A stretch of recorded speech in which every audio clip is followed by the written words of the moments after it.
Som al juliol de l'any 1383, a l'interior del castell de l'Arquebisbe, al pati, un edifici ocupat en aquelles dates per Elionor Maria d'Aragó i Foix, més coneguda com la reina Elionor de Xipre. Ella ha arribat a Valls fa un any provinent d'aquella illa mediterrània, en la qual ha governat amb el seu marit, el rei Pere de Lusignan, fins que el seu assassinat l'ha fet fugir cap a terres catalanes sota l'empara del seu cosí, Pere III el Cerimoniós. El monarca català ha cregut que el millor és portar-la aquí i per això li ha donat el senyoriu de la vila de Valls, per poder-se mantenir, i el castell de l'Arquebisbe com a residència oficial. I ara, per tots, la reina Elionor ja és la senyora de Valls. La seva arribada a la nostra vila, amb la guàrdia personal que la protegeix, els consellers que la segueixen, els servents que la cuiden, les dames d'honor que l'acompanyen o els joglars que la distreuen, ha canviat la fesomia de la població. I el poble ha rebut de bon grat, al principi, la seva presència a la vila. Però això, avui, ha canviat. I ja no és així arrel dels abusos personals i econòmics que ha comès ella i el seu entorn. I el poble s'ha alçat en armes, reclamant una justícia i una igualtat que ara no tenen.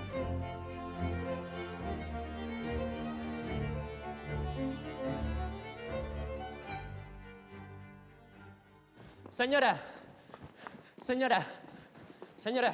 disculpi, senyora. Amb el seu permís, interrompo aquest moment pictòric per dirigir-hi unes paraules d'emergència. És un assumpte d'importància. Però com és possible? Com t'atreveixes a venir aquí sense haver avisat abans a la meva dama de companyia? Creia que les meves ordres havien quedat ben clares. Ara no, així que ja et pots retirar. L'entenc, senyora, però el que vinc a explicar-li és un assumpte d'importància cabdal que no pot esperar. El poble s'està revoltant. Retireu-vos. Explica'm. Senyora, recordeu que a la Universitat de la Vila, aquells que governen aquesta població, es va mostrar molest amb vostè quan va comunicar-los-hi que no pagaria el tribut sobre els vins que us van arribar de Prades i Gratallops. Ho recordeu, senyora?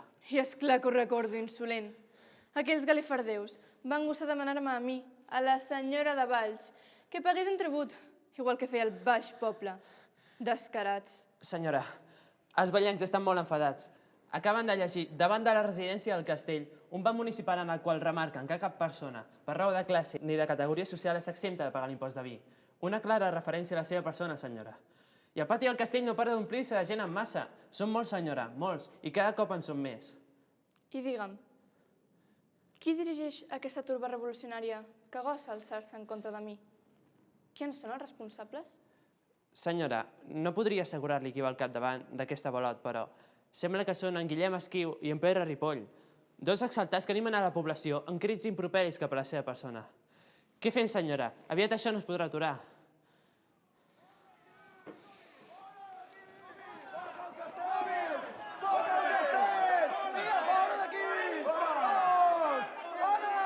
Desgraciats, mala gent, tanoques, qui sou vosaltres per vindre a casa nostra i exigir-nos res? Descreguts, cornuts, bacallans pudents! Que no teniu suficient amb els diners que us repartim al sortir de l'església? Que no esteu agraïts pels crostoms de pa que la vostra senyora us llença dels seus carros? Gossos de carrer, ignorants, baix poble! Va, marxeu a treballar, colla de dropos, i no molesteu més a la vostra senyora. Mireu-lo al Milomes, que bé que està allà, protegit des de la seva finestra. Us creieu poderós allà dalt? Us creieu més que ningú d'aquí baix? No! Sou pitjor que una babosa! Tros de cogús! Guillem, escolta aquesta. El comte de Prades és pitjor que una rata! Que una rata! Ni les rates són tan desagraïdes amb qui els dona de menjar! La pesta negra ens ha matat a quasi tots! La guerra contra Castella ha exhaurit les nostres maldestres economies! I els impostos de la vila no paren de pujar! I nosaltres què? Què passa amb nosaltres? Les collites són magres, els preus desorbitats. I ni la troballa de la Mare de Déu del Lledó, ni els precs a la Mare de Déu de la Candela semblen haver fet res per nosaltres. I ara veniu vos a dir que no pagareu una taxa que tots estem pagant? Sí, ho dic! Però qui es penseu que sou vosaltres? La noblesa! No, senyor. Som el poble, però no som paximples. No som esclaus de ningú. Vinga tots! Vinga fora d'aquí! Poca